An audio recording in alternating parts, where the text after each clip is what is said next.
no segundo encontro, e vamos ver, em realidade, o primeiro capítulo, não? Porque nosso primeiro encontro falava era uma introdução, então falava de aspectos mais generais, del arquétipo, de los cuentos, ¿no? Aspectos históricos também. E hoje vamos falar do primeiro capítulo, ¿no? Que tem a ver com este processo de ressurreição. Então, vamos entrar um pouco na história, não? E a história é um cuento norte-americano de las populações indígenas que vivem aí nos desertos de Estados Unidos, e que tem a ver com a loba. La loba, que se diz também la que sabe. Então, la loba é uma mulher vieja, muito gorda, que tem um aspecto um pouco desagradável, não? Porque tem os cabelos, os peios muito assim desalinhados, e é vieja, então os peios brancos desalinhados, um pouco com umas ervas dentro de los peios, não? E tiene assim e vive aí solita no deserto, caminhando por el deserto,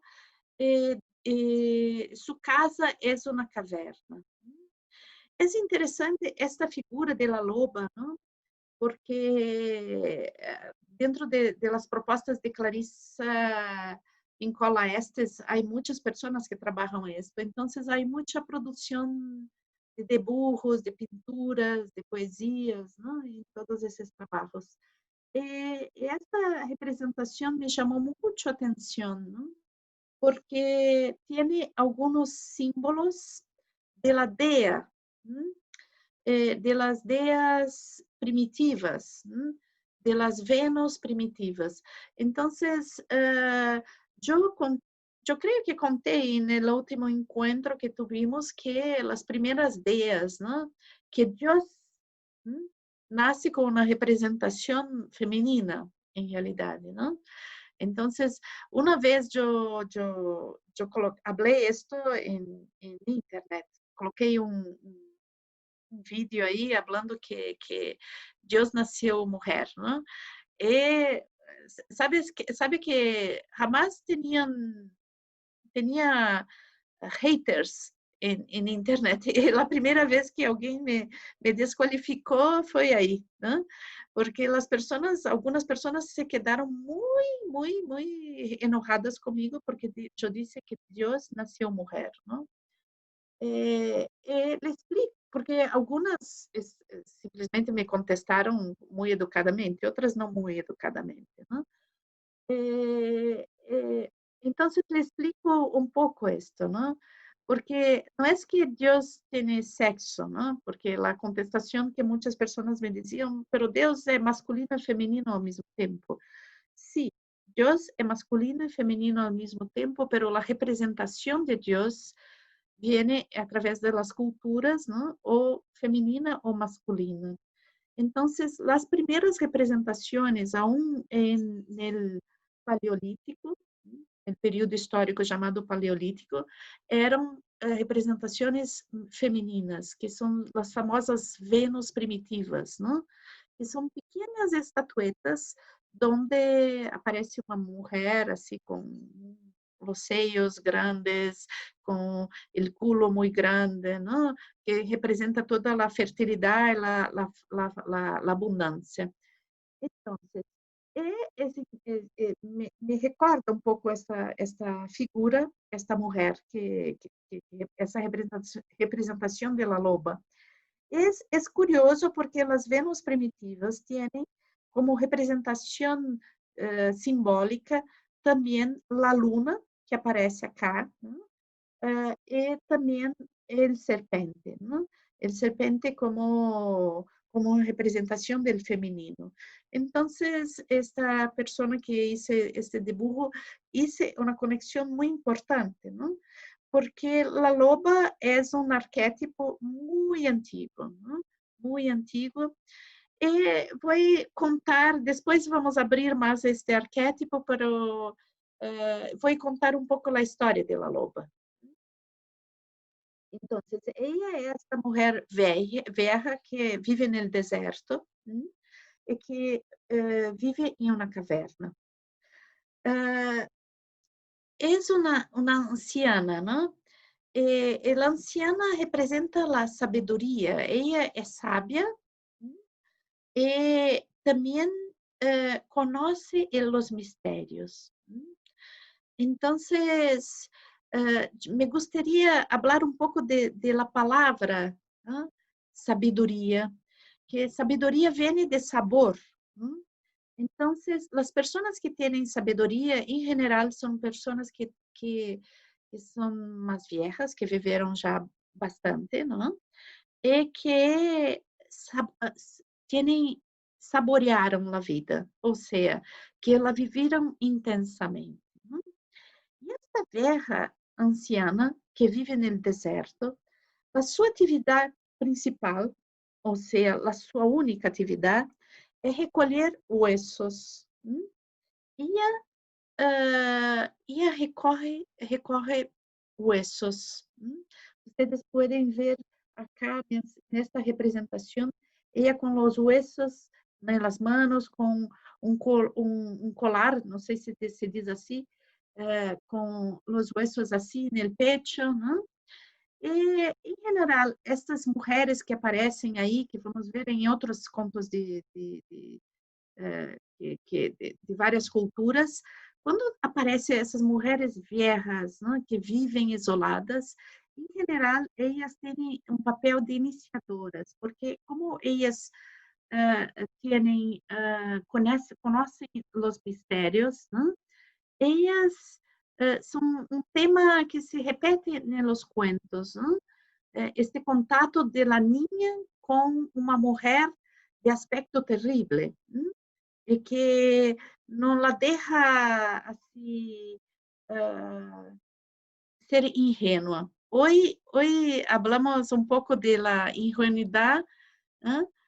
De la inocência, não? Alguém falou de esta coisa de la sexualidade ligada à inocência. E eu concordo plenamente, porque há uma diferença entre ingenuidade e inocência. E as iniciadoras, estas viejas iniciadoras, tratam de que a niña perca a ingenuidade, não a inocência. Pero esto vamos aprofundar mais el transcurso del libro, ¿no? Bien. Entonces, la actividad principal de ella es recoger los huesos, ¿no? Entonces, ella recoge los huesos y monta los animales, ¿no? Porque conoce los huesos, ¿no? De cada animal y recoge, hace una colección hasta que el animal está completo, ¿no? Entonces, vai recompondo o animal. Quando o animal está composto, ela começa a dançar e cantar sobre os ossos, de forma que, pouco a pouco, o animal vai se recompondo, vai surgindo primeiro os músculos, a carne, e hasta que vêm os pelos e o animal vive novamente. Ela canta e dança sobre os ossos. E o animal que ella le gusta mais cantar é o lobo. Ella canta sobre muitos animais, pero o lobo é especial. O lobo, entonces, quando ella completa um lobo, é um dia especial, porque ella vai cantar, cantar e dançar sobre este lobo, hasta que el lobo surge novamente. Entonces, cuando el lobo está pronto y renace, él empieza a correr por el deserto. E vai muito rápido, muito rápido, muito rápido, e anda com muita rapidez.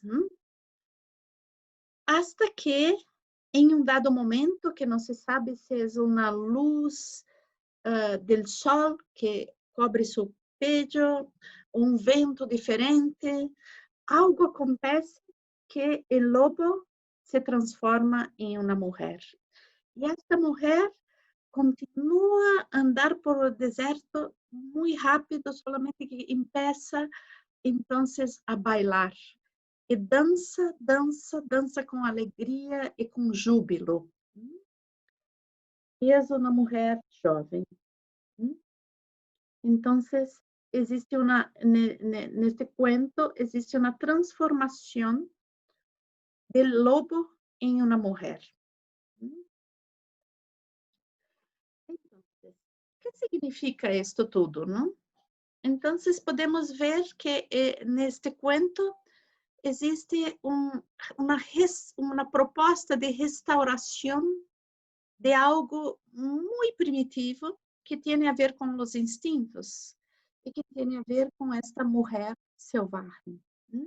Então, a loba canta sobre os huesos do lobo e hace que este torne a vida. Este tornando a vida, quando começa a contatar com sua vitalidade máxima, se torna uma mulher jovem, que é muito alegre e que tem a capacidade de bailar, de dançar e de desfrutar da vida. Bien, estamos falando de um arquétipo muito, muito, muito profundo.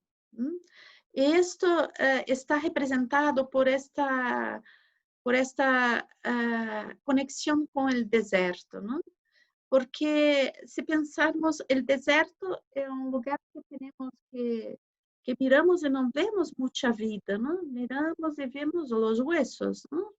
Pero não há muita vida visível no deserto. Para mirar a vida do deserto, temos que descer. E no deserto, no fundo, há as águas ocultas. Então, Clarissa habla del río abajo del río. Ou seja, que o arquétipo la que sabe, el arquétipo que tem a ver com a mulher selvagem, é um arquétipo que vem antes de los arquétipos, é um arquétipo muito antigo. Então, não podemos dizer assim que o arquétipo da grande madre. Não, porque é anterior à grande madre. Não é a niña divina. Não, porque é anterior à niña divina. Então, é o rio abaixo do rio. É algo que está oculto, muito, muito dentro da nossa intimidade, muito na profundeza. É ali onde se conecta com a vida como potencial criativo, não? Onde a psique dá a mão à biologia, ou seja, onde nasce o arquétipo. Nasce porque nasce com o fenômeno da vida. A vida como um fenômeno criativo e que nos dá filogeneticamente a capacidade criativa, a capacidade do instinto, o instinto, como vemos da última vez, o instinto como uma força criativa e generadora de vida, não? Ou seja, o instinto como algo que conecta com a vida, não que destrói a vida, como culturalmente somos habituados a ver o instinto como algo que vamos enlouquecer. Não, o instinto é justo aquele aquilo que nos vai conectar com a alegria de viver. Um pouco nós vemos isto na película, não? A cultura te diz, não sale del caminho, não sale del caminho da cultura, de las creencias da cultura. Te diz, não te arrisques, não? É quando tu vas por estradas diferentes, descobres que tienes este potencial de vida dentro de ti, se transformas em o lobo, la loba. Entonces, hablábamos de esto, ¿no? Del contacto con las nuestras fuerzas instintivas que, que son este río abajo del río, ¿m? Que son la origen de la vida. Nosotros, creo que todos acá son de biodanza, ¿no? Sabemos que la vida es un fenómeno creativo, ¿no? Entonces, es conectarse con esta. Clarissa habla mucho de la mujer selvagem como uma mulher criativa, ¿eh? Pero esta criatividade se traduz por coisas que hacemos, pero não é solamente aquilo que hacemos, é a nossa existência como fonte criativa, ¿no? Por isso que quando a mulher se transforma, el lobo se transforma em mulher, ¿no? Es una mujer que vibra con la vida, que danza la vida, ¿no? Y que tiene a ver justamente con este potencial de vida que es esta capacidad, ¿no? De conexión con la fuerza creativa de la vida, ¿no? Entonces, nosotras y nosotros, ¿no? Cada uno de nosotros somos una expresión muy singular de la vida, ¿no? Si ustedes pensarem bien, no existe ninguém igual a ustedes. Jamás vai existir alguém igual a ustedes. Ustedes son únicos. Entonces, como culturalmente dizemos que não podemos sair da estrada, que temos que fazer sempre igual uns aos outros, não? É um desperdício de vida, é um desperdício de criatividade. A vida nos criou, nos criou com singularidade, com potenciais. Como temos que viver dentro de los trilhos? Como que temos que viver sempre igual? Então, é necessário saber escuchar la alma. Então, Clarissa habla de que para conectar com a mulher selvagem, não? Ou seja, para conectar com esses aspectos selvagens instintivos que temos dentro de nós, é importante descobrir um caminho. Eu creio que nós que somos de biodança descobrimos a biodança, pero ela, como não eu creio que ela não conhece a biodança, né? Ela faz uma série de sugerências e diz que cada pessoa vai descobrir seu caminho, não? Então, também essa importância de perceber que não são todas as pessoas que o caminho é a biodança, não? A biodança pode ser um caminho, pero ella habla de la producción artística, de la necesidad de expresión. Acá, quando começamos já a ver o que cada um le gusta para expressar, né? Então, algumas pessoas escreveram, outras pessoas le gusta dibujar, outras pessoas le gusta cantar, né? E ella também habla, por exemplo, das pessoas que fazem meditação, que fazem a dança. Então, cada um tem que descobrir seu caminho, né? Para escuchar a alma. Né? A alma como uma essência muito profunda de nosotros mismos. ¿No? Entonces, esta palabra en biodanza no se usa, pero en la psicología junguiana se usa mucho la palabra alma, ¿no? Tanto que se diz dentro da psicologia junguiana la alma del mundo. ¿No? que o mundo tem alma. Então, quando vamos muito profundo na nossa alma, encontramos também a alma do mundo. E a alma é aquela que deseja, a alma el desejo profundo del ser. No es el deseo superficial que es manipulado por la cultura, pero es el deseo profundo, el deseo que tiene a ver con el propósito de nuestra existencia, ¿no?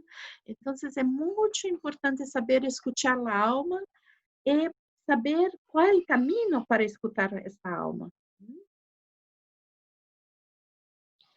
Bien, ¿y por qué los huesos, no? ¿Por qué huesos, no?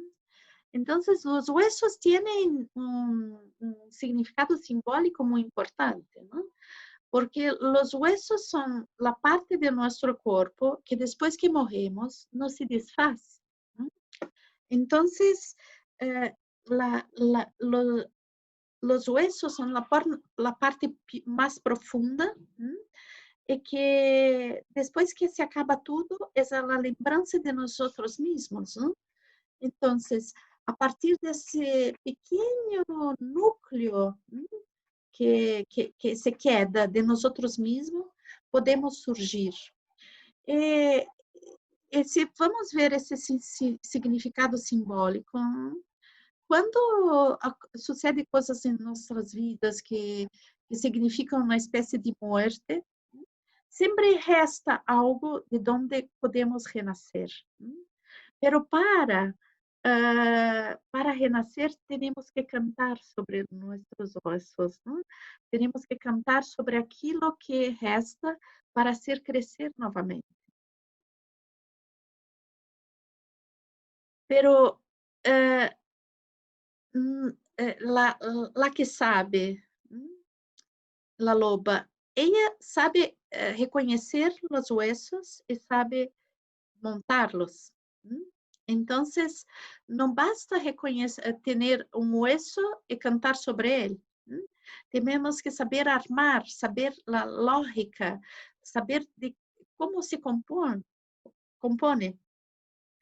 Entonces, existe uma sabedoria de saber, de conhecer, de saber.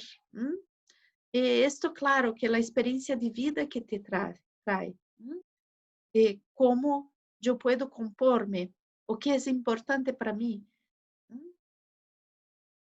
E aí, ele saber chamar, saber cantar, saber qual é a canção. Podemos relacionar a canção com o respiro. Há muitas mitologias que dizem que a vida vem de um respiro, de um aliento, de um aliento que vai dar vida, um sopro. Não sei se diz assim, sopro em espanhol. Em português se diz sopro, eu creio que é aliento para vocês. Então, aí vem a ressurreição. E vamos ver dentro de los mitos e dentro de los cuentos muitos momentos de ressurreição. Então, que é esse quando somos capazes de superar este estado de estagnação e ressurgir como uma fênix. O mito de la fênix, esse pássaro que se queima e depois das cenizas se recompõe. Então, nós temos essa essência. E esta essência tem a ver com o segredo, que eu digo que é o segredo de la semilla. E é muito interessante, quero contar para vocês, ¿no? Como nasce isto, porque quando se criou a agricultura, que há mais ou menos os primeiros campos cultivados assim propositalmente, não? Mais ou menos 10.000 anos de acá, não? Na nossa história, o período chamado neolítico. Essa era uma coisa muito surpreendente, não? Esta coisa de fascinante, essa coisa de enterrar uma semilla e nascer uma planta. Entonces, provavelmente todos os mitos de morte e renascimento vêm deste período, que tem a ver com esta mensagem que a semilla passa, não? Ou seja, eu tenho uma semilla, a semilla deve morrer para que nasça a planta, ok? Quando a semilla perde la casca, ¿no? La parte de la cobertura, esto significa la muerte, pero inmediatamente surge la planta. Entonces, podemos decir que la vida es un ciclo eterno, ¿no? De vida, muerte, vida. Entonces, que nosotros vamos a tener que morrer muchas veces para renacer muchas veces, ¿no? Cada cambio de nuestra vida, cada vez que criamos algo novo, cada vez que temos desejo novo para a nossa vida, existe um processo de morte e vida. ¿Eh? Então, para que as coisas cambiem em minha vida, para que eu pueda aceder a la liberdade de ser eu mesmo, devo morrer para muitas coisas para poder renascer. Então, aí é o segredo da semilla. E Clarissa vai falar que é muito importante, não? Para aceder a esta capacidade de morte e vida, morte, vida, estar em estados alterados de consciência, não? Então, é viver ela temporal, não? Que nós conhecemos também tanto bem com a vivência, não? E que a temporalidade, a capacidade de estar nel aqui e agora, tem a ver com esta capacidade de transcendência, antes de tudo, não? De transcender os limites de percepção, de estar mais em contato com a grandiosidade. Pero aí ela vai falar também de que estar em contato com os sonhos, com as intuições, e acá é uma palavra que não sabia, não encontrei como traduzir-la, incluso perguntei a uma pessoa que trabalha com traduções, pero não vi que se encaixava bem. Eu sei que para vocês existe a palavra devaneio, para nós devaneio, que é um pouco quando estamos assim, que sonhamos acordados, sabe? Despertos, sonhamos despertos. Então, eu estou desperta, pero me vem uma imagem, me vem uma sensação. Eu vejo alguma coisa desperta, como num sonho, pero estou desperta. Sueño vívido, ¿eh? Não, não, em inglês se chama daydream. Essa, não sei, muitas vezes a pessoa está com a mirada parada e está vendo coisas, não? Se llama también ensonación, ensoñación. Sim.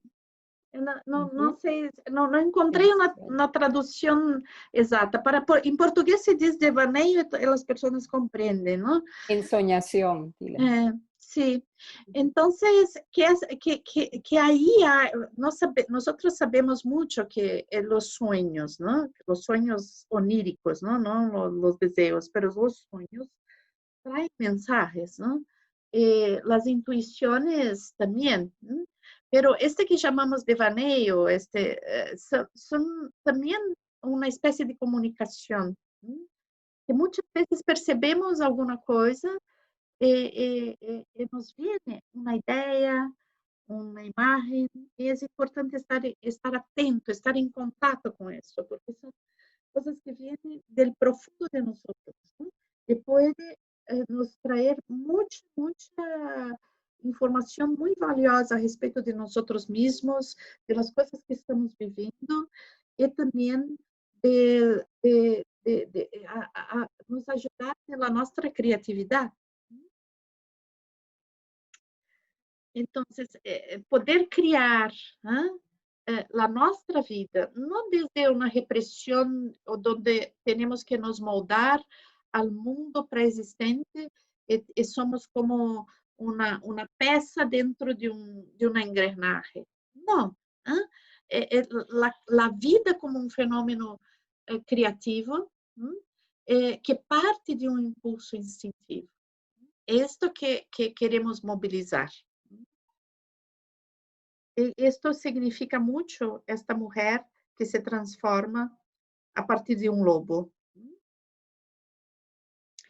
Uma coisa importante, dentro del livro, há um momento que ella habla destas coisas do estado de êxtase, não? E hace um piccolo cuento, donde há 4 rabinos, não? Não sei se acuerdan esto, se leram, não? Eu conto novamente esta história. Que são 4 rabinos. E estes rabinos todos sobem em uma montanha e aí têm uma grande, bellíssima experiência mística. Então, depois se observa, não? O que sucedeu depois que estes rabinos desceram a montanha. Então, cada um teve uma reação diferente, não? Uno pensou que enlouqueceu, que era loucura. Se perdeu aí, enlouqueceu. Outro disse, não, esto não sucedeu, esto não é importante, um pouco racionalizou a história, não? E não deu importância. O outro se sentiu assim um homem iluminado, um mestre, uno que tinha que falar de sua experiência para toda a vida e ser considerado um ser superior por isto, não? Então, escreveu um best-seller se colocou no lugar de um guru. E o quarto rabino continuou vivendo a sua cotidianidade com muita simplicidade, simplesmente traindo esta experiência luminosa de numen para a sua existência. Então, nutrindo a sua cotidianidade com mais amor, com mais compreensão, com mais carinho. Então, utilizou esta experiência de la conexão com o luminoso, da experiência do êxtase, da experiência de conexão suprema, como um enriquecimento da sua vida e das pessoas com quem divide a existência. Então, o que Clarissa nos chama a atenção com essa história é de que muitas vezes nós acedemos a uma experiência importante como desenterrar nossos huesos, contactar com o rio abaixo do rio, e temos uma experiência muito impactante, pero depois não sabemos o que fazer com isto, não? E nos desvirtuamos por isto. Então, ela aponta que a experiência mística tem que volver à cotidianidade e à simplicidade e tornar mais bella esta simplicidade e esta cotidianidade. Então, o importante do caminho iniciático não é nos tornarmos uma pessoa melhor que as outras, ou negarmos, ou não, a importância do caminho hasta a essência de nós mesmos é estar em contato com a simplicidade desta expressão e seguir o caminho que criativamente nós vamos criando para nós mesmas e mesmos. Então, conectar com uma fuente que é inesgotável de recursos, pero para nós conectarmos com essa fonte inesgotable de recursos que tenemos dentro de nosotros, es muy importante que percibimos esto, ¿no? La percepción de esto es muy importante, la valorización, porque yo puedo percibir pero no valorizar. Entonces, ¿cuántas veces nosotros tenemos un sueño que no nos importa recordar? O cuántas veces nosotros tenemos intuiciones y no seguimos las intuiciones, ¿no? Y sabemos dónde esto termina, ¿no? Cuando no seguimos las nuestras intuiciones, ¿no? Entonces, es muy importante estar atento y perceber este mundo interno y llevarlo en cuenta con mucha atención. No como a cada año yo doy atención a mí misma, no. A cada segundo, a cada momento, a cada instante. Estar conectada profundamente con este ser que soy yo. Entonces, una cosa interesante, ¿no? Es que ella dice en un determinado momento, ¿no? Es que la vieja, ¿no? Tiene la joven dentro de sí. Y la joven tiene la vieja. Porque en realidad podemos decir que la que sabe, la loba, también es la joven que danza. Entonces, ellas son aspectos diferentes de una misma persona, ¿ok? Entonces, nosotros todos tenemos la sabiduría dentro de nosotros y la vieja, ¿no? Y tenemos también la joven, la que tiene inocencia dentro de nosotros. Todo compone una única persona. Tenemos estos aspectos que podemos dizer que es el cénix, el viejo, ¿no? El puer, el joven, dentro de nosotros, son componentes de nosotros, siempre.